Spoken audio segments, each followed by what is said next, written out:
கருப்பா, என்னப்பா? ஒரு குறை இருக்கப்பா. என் பொண்டாட்டி ரொம்ப நாளா உங்ககிட்ட ஒரு குறை கேட்கணுங்குது. சரி, வா. வாடா. நீதான் ரொம்ப பேசுவீல, நல்லா கேளு. போங்கடா.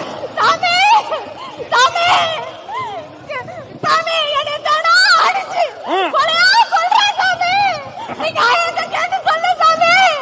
சொல்லுப்பா. நான் குடிச்சுட்டு வந்து என்னை அடிக்கிறத பார்த்து படிக்கிற என் புள்ள தானா அழுது மனசடிச்சு போய் எழுதி வச்சுட்டு அப்பா குடிக்காதீங்க, அம்மா அடிக்காதீங்கன்னு சொல்லி எழுதி வச்சுட்டு குடும்பக்கார போய் சொல்லிட்டாங்க. இப்ப நம்ம குடும்பம் வந்தியா?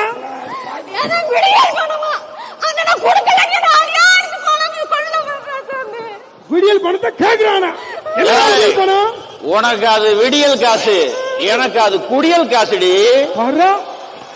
பாரு 5000 ரூபாய் வாங்கினீல, கொடுக்கணும்ல. பாட்டிலுக்கு 10 ரூபா வச்சு வித்தாங்க. அப்ப நான் உங்ககிட்ட புடி வச்சு குடிச்சேன். இப்ப பாட்டுல நான் கொடுத்தா அவங்க 10 ரூபா தராங்க. அப்ப நான் குடிக்கணும்ல, நீ கொடுக்கணும்ல. கருப்பு, நீ சொல்லணும்ல. என்ன சொல்ற? சொல்லுமா, எங்களுக்கு என்னடா? உங்களுக்கு அடுத்த விடியல் காசுல ஒரு புல் வாங்கி தாரேன், கோழிக்கறி வாங்கி தாரேன்.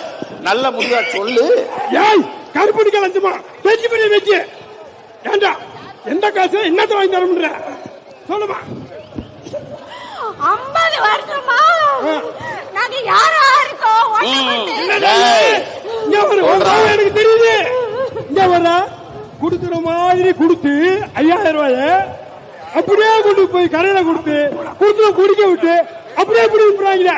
நல்லா தெரியுது உங்க திராவிட திருட்டு உருட்டு மாடல். ஏண்டா இதான் திராவிட மாடலா?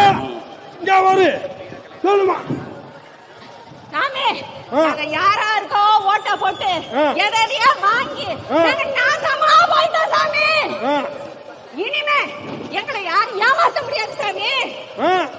நானும் என் குடும்பமும் என் வருகால சந்தாதி நல்லா இருக்கணும்னா என் சின்ன விவசாயிக்கு தான் சாமி ஓட்டு போடுவேன். விவசாயத்துக்கு ஓட்டு போடுவா? ஆமா சாமி. அப்ப நீ நோட்டை குடு, நான் விவசாயிக்கு ஓட்ட போடுறேன். நோட்டை குடுக்கும். என்னது ஓட்ட போடுங்க?